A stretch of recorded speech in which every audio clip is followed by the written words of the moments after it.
안녕하세요. 저는 결혼 앞두고 허술한 속임에 넘어갈 뻔했다가 파혼을 한 예비 신부입니다. 저는 이번에 결혼이란 문턱 가까이까지 가서 인생이란 걸 좀 더 깊게 배웠어요. 사람이 돈에 대해 악랄하고 추잡해지면 어디까지 밑바닥을 보일 수 있는지를 알게 되었거든요. 살면서 이런 건 드라마나 기사에서만 일어나는 남일이라고 생각했는데 제가 사랑했던 남자가 최악의 인간 중 하나였다는 사실을 직면했을 때 인생에 대한 회의감이 크게 들었습니다. 모든 사람들이 이럴 거라 믿는 건 아니지만 사람을 판단하는 잣대가 높아지는 바람에 앞으로 제가 좋은 사람마저 경계하다가 놓쳐버리게 될까 좀 걱정이긴 합니다. 누구나 조심하며 대인을 만날 필요가 있지만 조심한다고 옳게 보는 눈마저 가려버린다면 그건 그거대로 제 손해가 아니겠습니까? 제 경험을 사연으로 올리면서 좀 더 객관적으로 제 문제를 바라보고자 찾아오게 되었습니다. 부디 이 글을 끝마칠 때쯤엔 제 분별력이 한층 더 성장할 수 있길 바라면서 적어보도록 할게요. 저는 예비 신랑과 결혼을 전제로 만나기 위해 소개팅을 통해서 만난 인연입니다. 저희는 서로에게 크게 마음이 있어서 만남을 시작했다기보단 각자 생각하는 개념이 비슷해서 자연스레 관계가 이어졌던 것 같아요. 저도 자산 관리에 진심인 편이지만 예비 신랑 쪽도 돈에 대해서 철저한 개념을 갖고 있었거든요. 저는 결혼 대상이 돈만 헤프게 쓰는 사람이 아니면 될 거라고 막연히 생각을 했었는데 예비 신랑을 만나면서 돈을 모으는 개념에도 다양한 케이스가 있을 수 있다는 사실을 깨우친 계기가 되었어요. 저와 예비 신랑은 7개월 정도 연애하면서 서로를 알아갔고 1년 남짓한 시점에서 결혼을 약속했습니다. 저도 예비 신랑도 남녀관계의 로망은 딱히 갖지 않는 현실적인 사람들이라 우선적인 기준이 사랑이어야 하는 결혼은 아니었습니다. 서로 미래를 바라보는 가치관이 맞는 듯하여 결혼을 마음먹은 게 더 컸다고 보시면 되세요. 저는 사람을 주기적으로 1년 정도 만났다면 그래도 서로에 대해 알 만큼 알았다고 생각을 했습니다. 하지만 역시 30년을 넘게 제가 모르는 환경에서 모르게 자라온 상대방을 다 알기엔 1년이란 시간은 턱없이 부족했다는 걸 알았어요. 당시에 제가 지금보다 어렸으니 생각도 그만큼 어렸기에 일어난 실수였습니다. 우리가 본격적으로 결혼의 결심을 먹었을 때부턴 서로 조금 더 이성적으로 굴었습니다. 저는 비전 없는 사랑에만 치우쳐서 앞날을 그리는 것보다 이렇게 현실적이고 계산적이게 결혼을 하면 더 잘 살 수 있을 거라 생각했습니다. 결혼은 사랑이 아니라 현실이라 했고 서로에 대한 마음은 겨우 6개월밖에 못 간다고 결국 남은 인생은 그저 길을 같이 걸어갈 동료인 거라고 생각했거든요. 그렇게 먼 길을 저 나름대로 잘 내다보고 신랑감을 골랐다고 자부했어요. 그런데도 한 번씩 예비 신랑이 실속만 챙기는 모습을 볼 때면 좀 서운하기도 하더라고요. 자기 14살 어린 남동생 있다고 했지? 혹시 걔 대학 가면 우리가 돈 대줘야 되는 거야? 결혼하면 개인 돈이 없는 거나 마찬가지인데 그때 돼서 우리한테 애라도 생기면? 결혼하면 개인 돈이 왜 없어? 우리 공동생활비 통장 만들기로 했잖아. 그 밖에 경제권은 각자 관리하는 거 아니었어? 당연히 내 동생 등록금은 내가 알아서 해결해야지. 엄마 아빠가 언제까지 자식들 뒷바라지를 해야 되냐? 지금은 이렇게 알아서 한다고 확신하지만 그때 돼서 사정이 달라지면 나한테 손 벌릴 수도 있다는 거잖아. 개인적으로 돈을 쓰다 보면 부부 공동자금에 손대는 일이 생길지도 모르니까 확실하게 하자는 거지. 각서라도 쓰는 게 어때? 불안하면 쓰던가. 근데 그럴 리 없으니까 자기나 회식 좀 줄여. 사람 좋아하면 첫 번째로 제일 많이 잃는 게 돈인 거 몰라? 인맥도 자산이라는 거 아는데 결혼하면 나가는 돈 많아질 테니까 적당히 관리 좀 해. 예비 신랑이 제 본가에 대해서 질문을 할 때면 저도 모르게 퉁명스럽게 답을 해버리더라고요. 그가 무슨 의도로 묻는 건지 알지만 그래도 마음 한구석에 서운한 건 어쩔 수 없는 여자의 감정인가 봐요. 실속 챙기는 거 좋고 저도 경제관념이 철저한 사람이 믿음직스러운데 다른 사람도 아니고 제 가족에게 돈 쓰는 것도 아까워하니 이 남자가 저를 여자로는 전혀 안 보는 것 같다는 생각이 들었어요. 물론 예비신랑 태도가 이해 안 되는 건 아니었습니다. 예비신랑은 외동이라서 형제 쪽으로 돈이 들어가거나 빌려줄 일이 없는 상황이긴 한데 그래서 우리 집에만 돈이 들어가면 더 자기 손해라고 생각하는 것 같더라고요. 저는 말 그대로 14살이나 어린 남동생이 있어요. 그런데 부모님이 그때까지 남동생에게 경제적 지원을 하기에는 건강에 무리가 갈지 모르잖아요. 해서 제가 부모님을 도와서 생활비를 보태고 있는 상황이었거든요. 그렇다고 제 수입이랑 여건에는 차질이 생길 정도가 아니었기 때문에 저는 괜찮았단 말이죠. 그렇게 집에다가 생활비를 대주더라도 저는 따로 모은 돈이 4억 5천 정도 있었어요. 나가는 돈만 있던 게 아니라 제 나름 목돈을 만들 정도의 수익은 벌고 있었다는 뜻입니다. 그런데 제가 예비신랑에게 서운함을 느낄 수밖에 없었던 건 저희가 결혼 전제로 만나는 거라서 각자 수익은 투명하게 공개를 했었거든요. 저는 제가 집안의 가장이나 다름없어서 나가는 돈이 꽤 되는데도 불구하고 큰 돈을 모았는데 정작 외동인 예비신랑은 시부모가 노후 준비되어 있는 상황이었고 저랑 동갑에 직장 연차도 더 높으면서 겨우 2억 8천 정도를 모은 상태라고 했습니다. 모은 것 자체는 당연히 대단하다, 칭찬을 해줘야 할 부분인 거 알아요. 요즘처럼 물가 높은 마당에 주식이나 투자도 안 하고서 2억 넘게 모으기가 어디 쉽나요? 근데 이렇게 저는 예비신랑 여건을 이해해 주려 노력하는데 예비신랑은 유독 제 가족에게 나가는 돈을 벌써부터 우리 부부 돈이라 생각하면서 아까워하니까 저도 서운하다는 겁니다. 물론 예비신랑이 자기 입으로 직접 내 돈 나가는 게 아깝다고 말을 한 건 아니지만 그런 느낌이 어디 말로만 표출해야 눈에 보이는 건 아니잖아요. 제가 하는 고민은 예비신랑한테서 약간 내가 하면 괜찮고 남이 하면 안 되는 내로남불의 태도가 보인다는 게 불편했다는 거예요.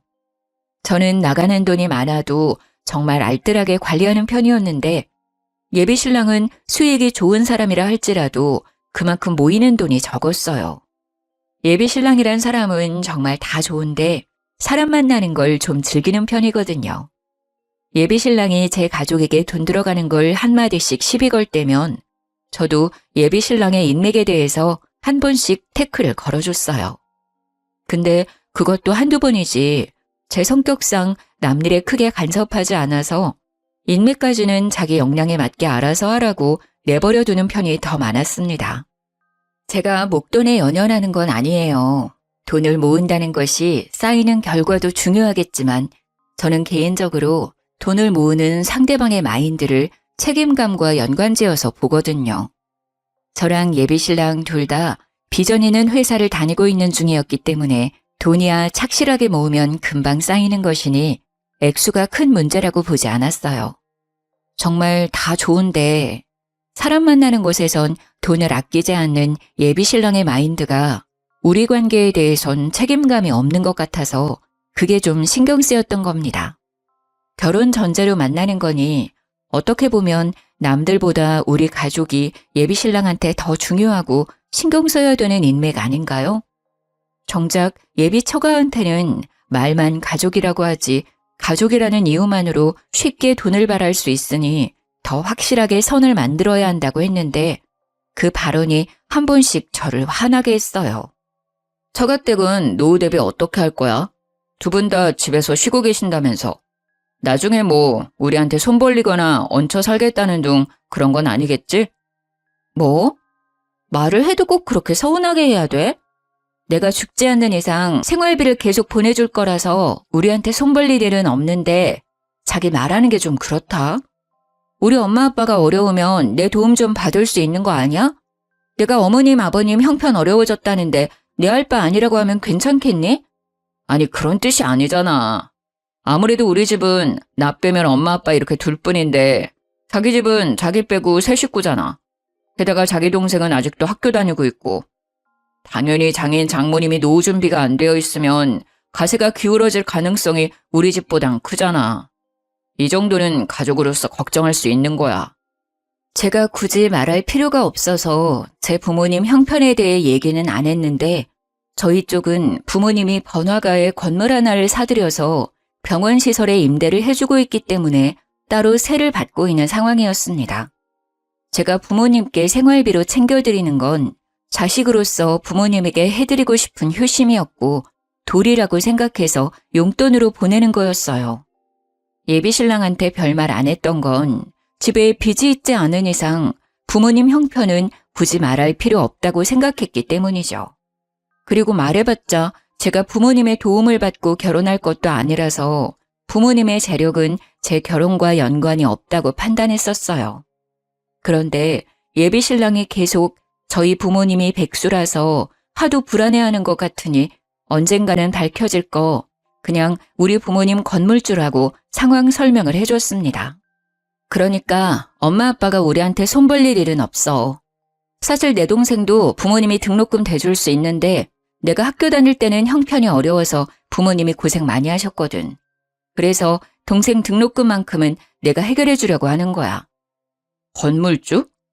와, 그렇게 중요한 사실을 왜 말 안 했어? 자기 진짜 대단한 집 딸이었구나? 어떻게 그런 대단한 집에 살면서 티를 안 낼 수가 있지? 나 같으면 건물주 부모님 뒀다고 자랑 엄청 했을 것 같은데. 자기야, 이런 건 겸손이 아니야. 자랑할 건 자랑하면서 결혼 상대가 나를 깔보지 못하게 코를 납작하게 만들어야 된다고. 그날 예비신랑이 활짝 웃는 걸 처음 봤다고 해도 과언이 아니었죠. 예비신랑은 그날 하루 종일 저희 부모님 얘기를 하면서 제가 자라온 과정을 궁금해했어요. 저녁 먹으면서 묻는 대로 다 답을 해줬더니 자기가 부잣집 사위라도 된 것 마냥 들떠서는 장인어른, 장모님 하면서 보고 싶다고 난리를 치더군요. 그 때문에 저희 관계는 더 돈독해졌습니다. 돈독해질 수밖에 없도록 예비신랑이 제게 많이 노력했어요. 근데 정작 예비신랑이 그렇게 자랑했던 예비 시부모 노후 준비는 제가 아는 내막과는 좀 차이가 있었더라고요. 원래 예비신랑은 예비 시부모가 노후 준비 다 된 상태라서 둘이 알아서 잘 먹고 잘 살 거라고 했거든요.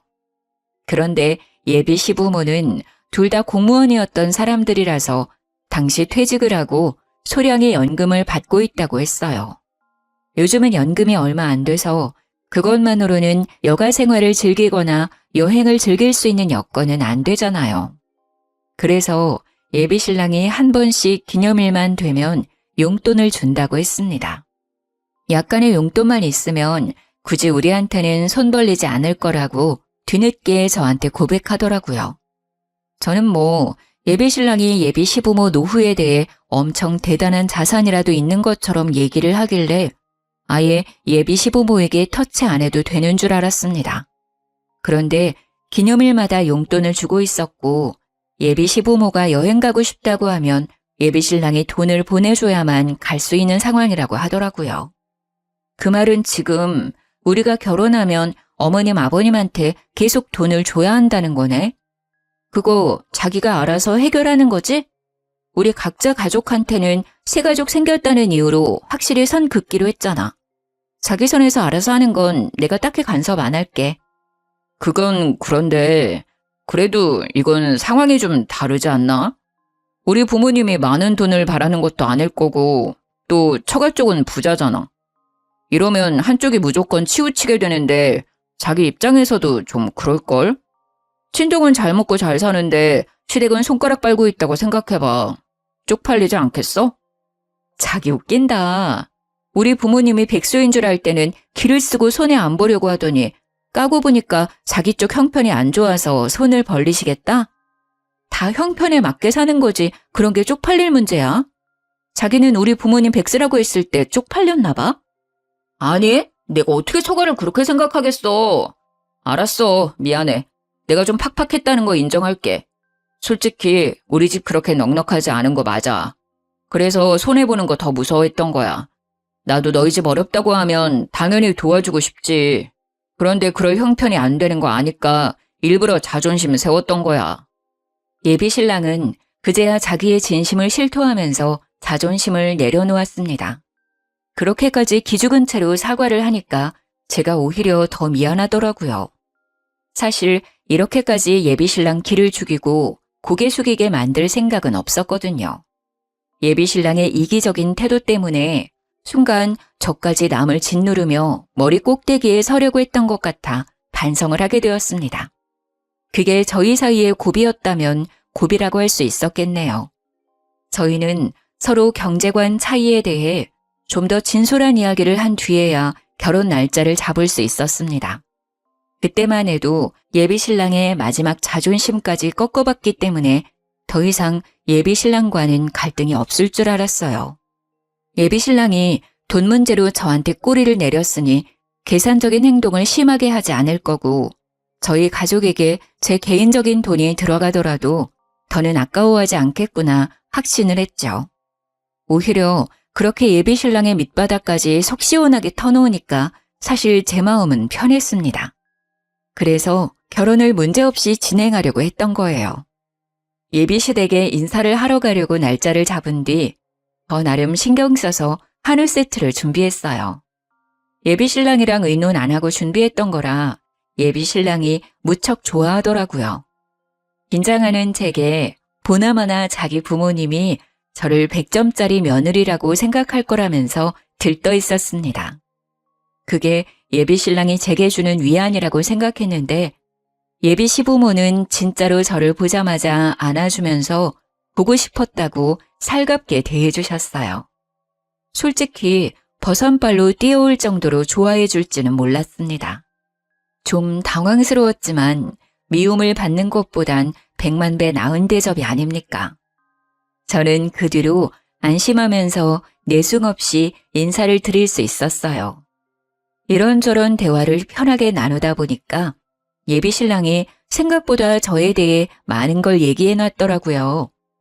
예비 신랑이 미리 언질을 했다길래 저는 그저 제 성격이나 됨됨이, 직업이랑 나이 정도만 말해놨을 거라고 생각을 했어요. 그런데 제 경제력까지 아주 세세하게 알려놨더라고요. 저뿐만이 아니라 저희 부모님 형편까지도요.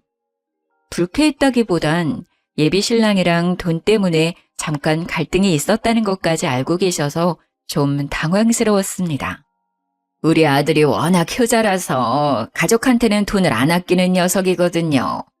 그래서 항상 돈에 대해 좀 예민했어요.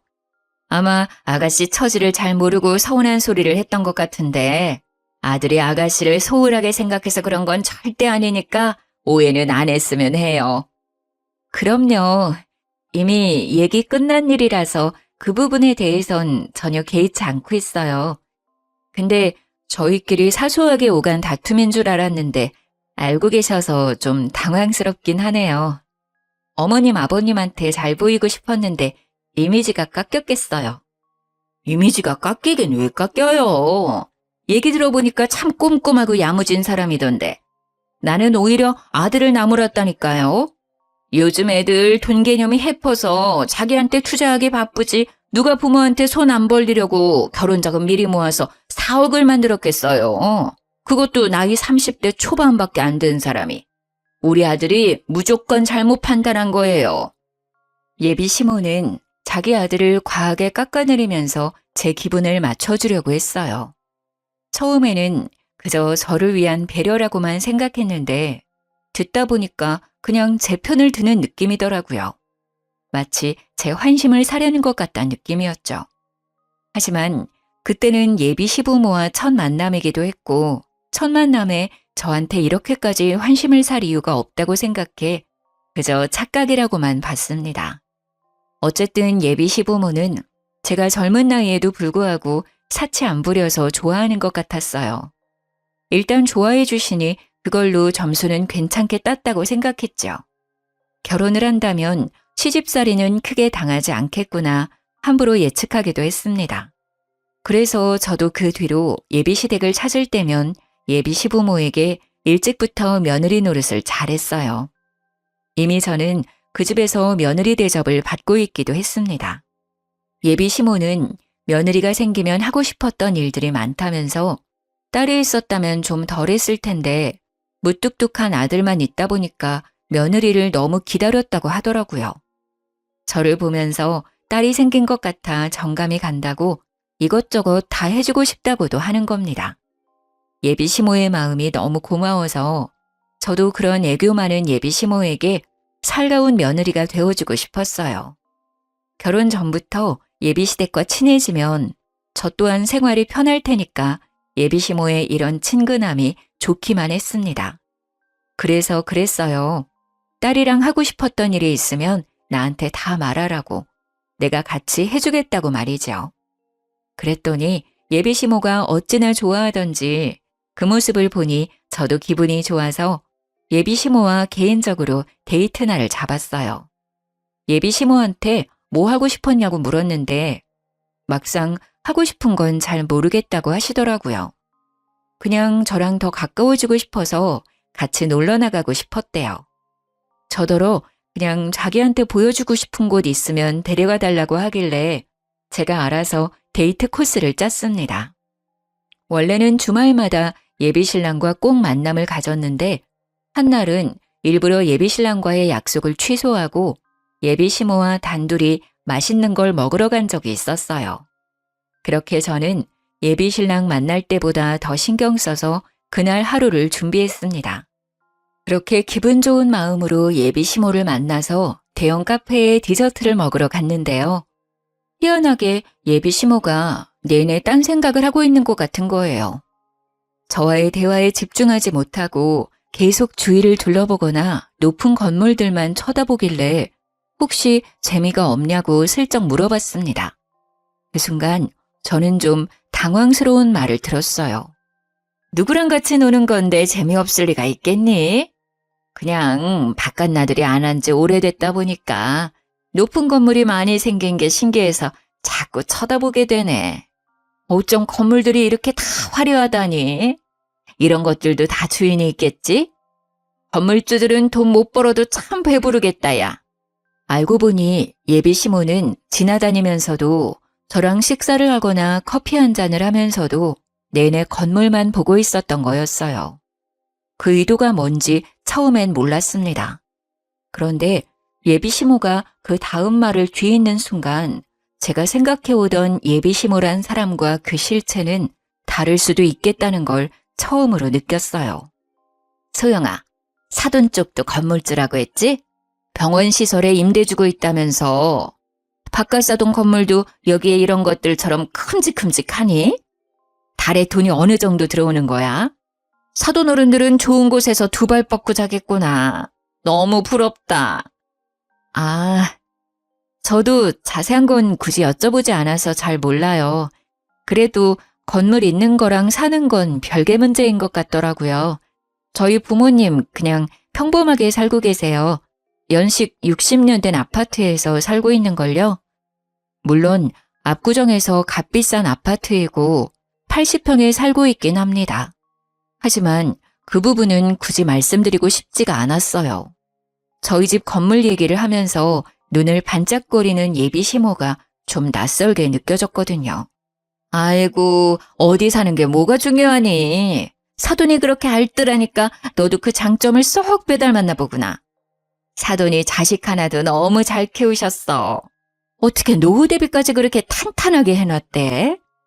나도 생각이 좀 트인 사람이었으면 건물 하나 사놨을 텐데. 혹시 사돈 건물이 어떤 건지 나도 좀 구경할 수 있을까? 저는 이때 아차 싶었습니다. 예비 시모가 저랑 놀고 싶어 했던 건 저와 가까워지기 위해서가 아니라 저희 부모님의 건물이 궁금해서였다는 걸 크게 알아챘어요. 그래서 저와 시간을 보내는 내내 건물만 쳐다보기 바빴고 제가 알아서 저희 부모님 건물 앞으로 데려가 주길 기다리고 있었던 것 같았습니다. 순간 당황해서 아무런 대답을 못했어요.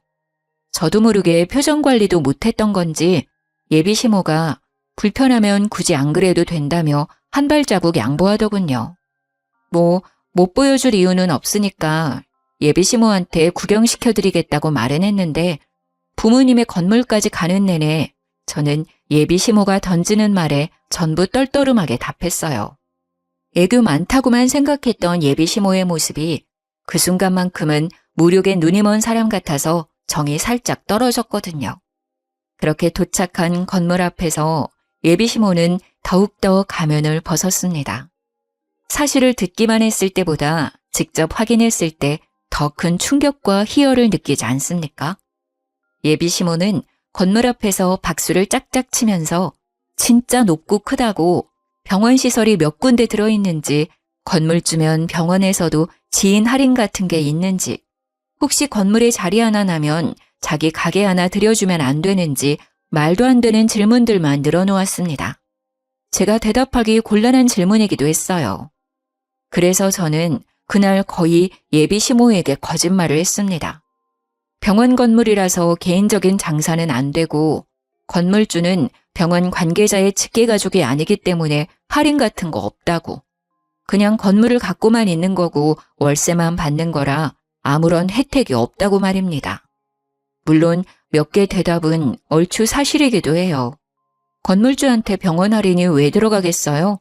설령 된다고 하더라도 직계가족이 아닌 생판 남이 무슨 권리로 할인을 요구하나요?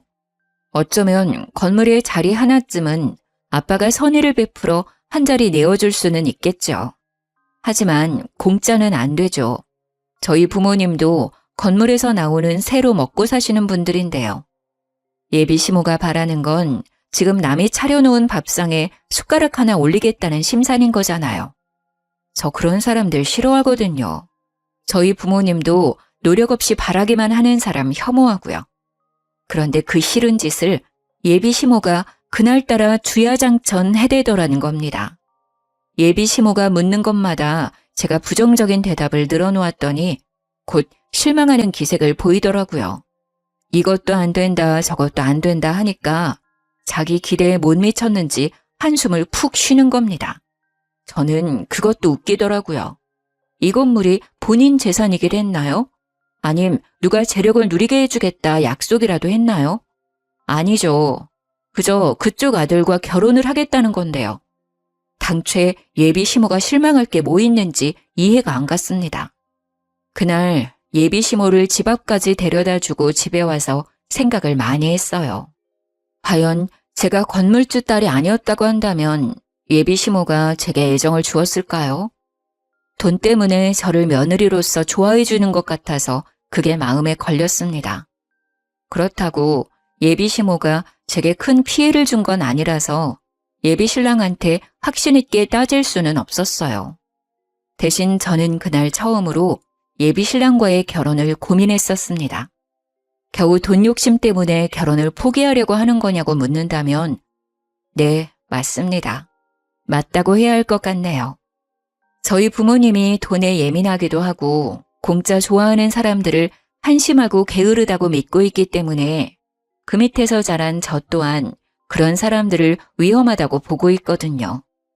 왠지 살다 보면 돈 때문에 예비 시댁과 부딪힐 것 같은 날이 꼭 올 거란 확신이 계속 들었어요. 예비 신랑과도 돈 때문에 약간의 갈등이 있었잖아요. 제가 건물주 딸이라는 걸 알고 나서는 예비 신랑도 저를 환대했고 배포도 넓어졌고요. 묘하게 예비 신랑 모습이 예비 시모와 닮아 있는 것 같다는 생각도 계속 들었어요. 아니나 다를까 제가 계속 고민하던 문제는 얼마 안가 확인할 수 있었는데요. 주말에 예비 신랑이랑 같이 차를 타고 펜션을 놀러 가고 있었는데요. 잠시 쉴 겸 휴게소에 들렀어요. 예비 신랑이 급하게 화장실을 다녀오느라 차에 휴대폰을 놓고 갔었죠. 그 타이밍에 휴대폰으로 예비 시모한테 전화가 오더라고요. 받을까 말까 하다가 2번 연속 전화가 오길래 한번 받아봤더니 예비 시모 하는 말이 아주 기가 막혔습니다. 아들아, 큰일 났다. 네 아빠가 돈을 준비 못했어. 일단 소영이 살살 구슬려서 소영이 돈으로 결혼하고 나중에 갚겠다고 머리 좀 굴려보면 안 되겠니? 건물주 딸인데 그 정도는 껌이잖아. 처음엔 이게 무슨 말인가 싶었습니다. 예비 신랑이랑 저는 각자 모은 돈을 반반씩 합쳐서 결혼자금으로 될 예정이었던지라 서로 양가 부모님께 손 벌릴 일은 없었어요.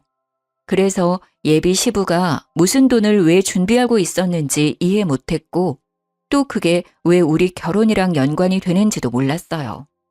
엄청 급박해 보이는 예비 시모 태도 때문에 저도 모르게 아무 말도 못하고 제 정체를 숨긴 채 내용을 더 엿들었습니다.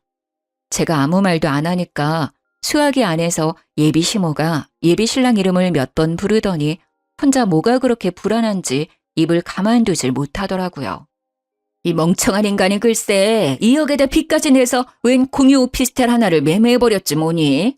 친구가 같이 하자 해서 투자했다는데 벌써 석 달이나 됐다더라. 근데 그게 또 망조라서 벌써 적자래. 나더러 겨우 있는 8천까지 달라고 하더라니까. 그러니까 예비 시모가 하는 말은 이랬어요. 예비 신랑이 모았다는 돈 2억 8천은 사실 없는 돈인데다가 예비 시부모가 어떻게든 마련해 놓았던 상황이었던 겁니다. 그런데 그 돈을 예비 시부가 몰래 빼돌려서 더 불리고자 친구 사업에 투자를 해버렸고 이혼 얘기가 오갈 정도로 싸웠지만 결국 8천만 원까지 예비 시부한테 빼앗긴 상태라고 했어요. 애초에 예비 신랑은 그런 돈을 모은 적 없는 사람이었고 결혼을 위해서 예비 시부모가 대출을 받아 급하게 만들어 놓은 거였어요. 아들 뒤치다꺼리를 부모 둘이서 나름대로 해결해 놓은 거죠. 그 모든 게 건물주 딸인 저를 붙잡기 위한 계획이었다는 것이 저를 더 열받게 했어요. 소영이가 모은 돈이 4억 5천은 된다고 했지?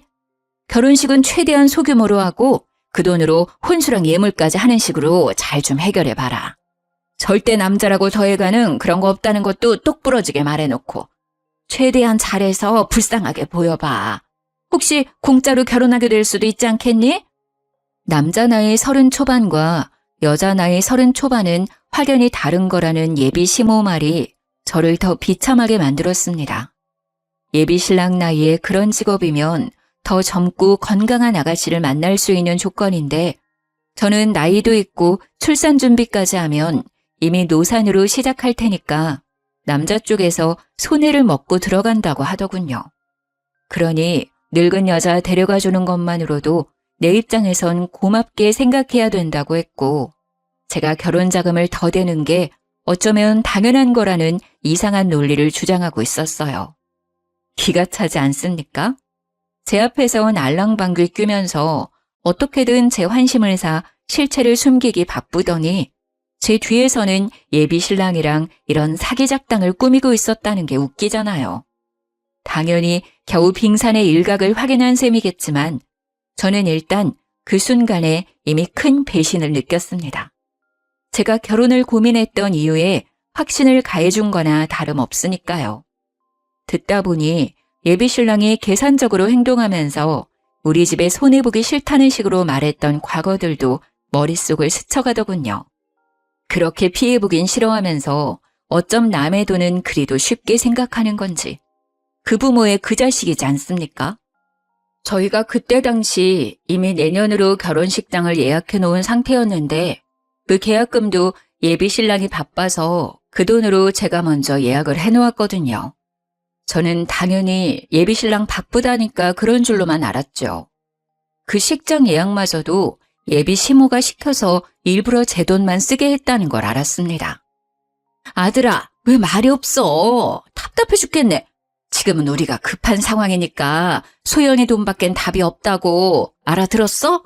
일단 결혼하는 게 중요하단 말이야. 걔가 우리 집 사람으로 들어오면 돈은 안 갚아도 돼. 식구끼리 무슨 돈을 빌리고 갔겠니? 그 부분은 엄마가 알아서 할 테니까 소연이 도망 못 가게 단단히 잡아라. 네, 어머님. 잘 새겨들었습니다. 하마터면 제가 사기 결혼당할 뻔했는데 손해보기 전에 싹을 자를 수 있어서 다행이네요. 어머님께서 오두방정 떨면서 해주신 경고는 거지 새끼한테 잘 전해놓을게요. 그동안 제 시간 빼앗긴 건 좀 억울하지만 저 놓쳐주셔서 감사드려요. 수아기아는 아주 잠잠했습니다. 자기 때문에 계획이 잘못됐다는 걸 알았는지 식겁했나 보더라고요. 그러거나 말거나 저는 전화를 끊어버렸어요. 예비신랑 폰이 잠겨 있어서 녹음 파일을 전송하지 못한 게 아쉬웠는데 그 문제는 그리 어렵지 않게 해결이 되었습니다. 화장실에서 돌아온 예비신랑에게 휴대폰을 건네주면서 좀 열어달라고 했더니 예비신랑이 껄껄 웃으면서 자기는 몰래 바람 피우는 사람 아니라고 스스로 아주 깨끗한 남자라며 흔쾌히 열어주더라고요.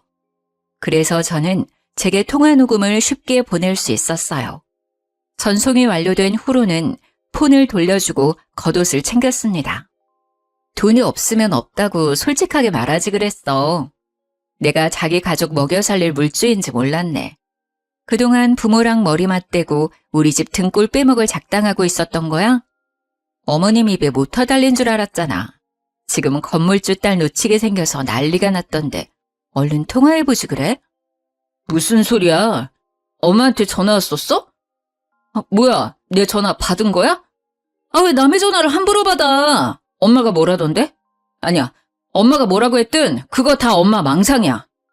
어머님이 내 돈 떼먹고 안 갚을 궁리하고 있던데? 망상도 어쩜 그런 빈대 같은 망상을 한다니? 돈 때문에 아들이 젊은 나이에 나처럼 늙은 여자 만나서 억울하신 것 같더라.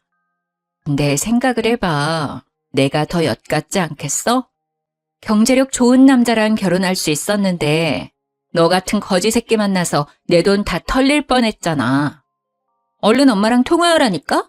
우리 지금 파혼하는 거야. 저는 그대로 예비신랑 차에서 내렸습니다. 그리곤 결혼식장 예약한 것이 생각나 문을 닫기 전에 정산을 해줬어요. 들고 있던 아메리카노 뚜껑을 열고는 그대로 예비신랑 차 시트에다 커피를 쏟아줬습니다. 너 때문에 날리게 된 식장 위약금 있잖아. 이걸로 퉁치자. 앞으로는 돈 착실하게 모아서 어린 여자 만나. 멍청한 여자를 꼬셔야 될 거야. 그래야 순순히 돈 내주지 않겠어? 그대로 문을 닫아버렸더니 예비신랑 혼자서 안절부절 난리가 났더군요.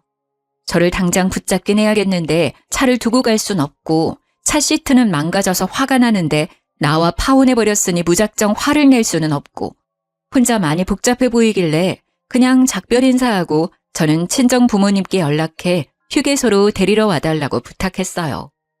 예비신랑이 이 와중에 자기 차가 먼저라고 생각을 한 것도 대단했습니다.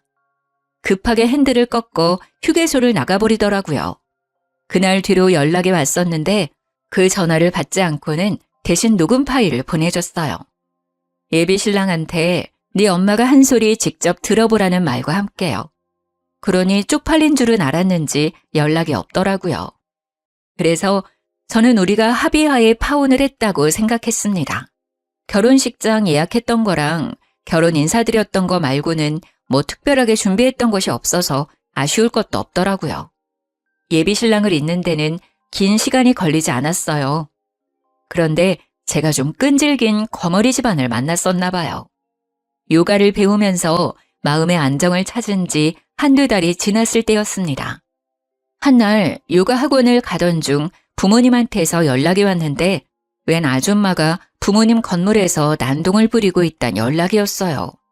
그러면서 자꾸 나를 부르며 찾는다길래 서둘러 쫓아갔더니 세상에나 그 아줌마가 우리 부모님 앞에서 무릎 꿇고 있는 거 아니겠어요? 다 내 탓이니까 제발 우리 아들만 좀 데려가줘요. 절대 속이려고 그랬던 게 아니에요. 건물주 딸이라니까 나도 모르게 욕심이 나서. 우리 애는 내가 시키는 대로만 했을 뿐이에요. 잘못 없으니까 제발 내 아들 좀 받아주세요, 사돈. 나도 사정을 다 들은 사람입니다. 그쪽에서 자기 아드님 아깝다고 우리 딸 돈 빼먹을 생각하지 않았어요? 그런데도 뻔뻔하게 받아달라 무릎을 꿇어요. 우리가 손해보는 장사인 게 눈에 보이는데 누가 아끼는 자식을 그런 집에 보낸답니까? 이미 우리 딸이 그쪽 아들 버린 걸로 알고 있어요. 남의 직장 와서 행패 부리지 말고 당장 돌아가세요. 큰소리치고 있는 부모님께 급하게 다가갔더니 그 여자가 저를 받고 그때부턴 저를 붙잡으며 생떼를 부렸습니다. 듣자 하니 예비 시부가 투자했던 친구 사업이 그 짧은 기간에 폭삭 망했더라고요. 적자만 생기고 수익은 세 발의 피도 안 된 수준이래요. 친구 사업은 결국 부도를 맞았고 친구 혼자 빚더미에서 도망치는 바람에 예비 시부가 그 빚을 떠안게 되었대요. 그래서 사채에 손 벌리기 전에 우리를 찾아온 듯 했습니다. 너희들 결혼하면 내가 차차 갚을게. 돈만 먼저 좀 빌려주면 안 되겠니? 지난번에 했던 통화는 신경 쓸 거 없다. 내가 나이 먹고 헛소리 짓거린 거야. 내가 너처럼 귀한 딸내미를 어떻게 등쳐먹겠어. 네 돈 떼먹을 생각 없었다. 다 갚을 테니까 제발 돈 좀 빌려주라. 아니, 결혼만 좀 해줘. 지금 이게 될 거라고 생각하세요? 더 추한 꼴 당하기 전에 그만하세요. 딱 봐도 문제 있는 집에 누가 희생정신으로 시집을 가겠어요. 요즘은 어린데 건물주 딸인 아가씨들도 많아요. 땅 건물 전전하면서 멍청한 아가씨들 한번 찾아보던가요. 저는 똑똑해서 더는 그 집에 기회 주고 싶은 생각 없거든요. 하필 성형외과가 많았던 우리 건물 주위에는 유독 젊은 사람들이 많았습니다. 그 사람들이 휴대폰으로 예비 시모를 찍고 있었는데 예비 시모는 그걸 뒤늦게 깨달았는지 순식간에 얼굴이 벌개지더라고요. 그럼에도 불구하고 돈이 정말 급하긴 했는지 계속 물고 늘어졌습니다. 아드님 직장 좋으시잖아요. 대출 몇 개 땡겨 받으세요. 결혼시켜서 차차 갚을 생각 마시고 은행이랑 부지런히 얘기를 해봐요. 혹시 알아요? 은행원 아가씨 중에서 건물주 딸이 있을지? 이러고 있을 시간 없어요. 부지런히 발품 팔아야 거지 아들 장가 보낼 텐데요. 그만하고 가지 않으면 경찰 불러서 영업 방해죄로 신고할 거라고 했더니 아줌마는 아예 퍼질러 앉으면서 자기 팔자를 한탄하기 시작했습니다. 얼굴 팔리든지 말든지 포기를 해버렸나 봐요. 저는 할 수 없이 예비 신랑한테 문자를 넣었고 사진을 찍어서 당장 데려가라고 했어요. 1시간 내로 안 오면 경찰에 끌려나가는 수모를 겪게 할 거라고 했습니다. 그랬더니 예비 신랑이 불같이 달려와서 자기 엄마 끌고 사라졌어요. 그게 예비 신랑과의 마지막이었습니다. 그 뒤로는 우연이라도 마주친 적이 없어요. 부모님은 그 사람들 얘기만 나오면 저더러 참 냄새 오래가는 똥 밟았다고 고개를 내젓습니다. 그러고는 결혼 안 해도 상관없으니까 저런 똥은 다신 묻혀오지 말라고 혀를 끌끌 차기도 했어요. 부모님 말씀이 맞아요. 그들은 제게 겨우 똥처럼 더러운 존재였을 뿐입니다.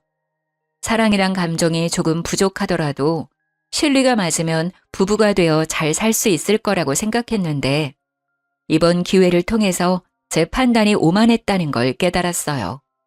추구하는 가치가 비슷한 것도 중요하지만 사람 됨됨이가 가장 중요하다는 것을 왜 몰랐는지 모르겠네요. 앞으로 결혼 대상뿐만 아니라 사람을 사귈 때도 인품을 유의해서 볼 수 있는 사람이 되도록 노력해야겠습니다. 제 사연 어떠셨나요? 결혼하기 전에 악연을 끊어낼 수 있어 나름 현명했지 않나요?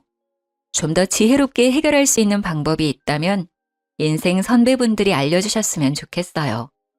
너절한 이야기였는데 끝까지 들어주신 분들 너무 감사드립니다. 늘 좋은 일만 가득하셔요.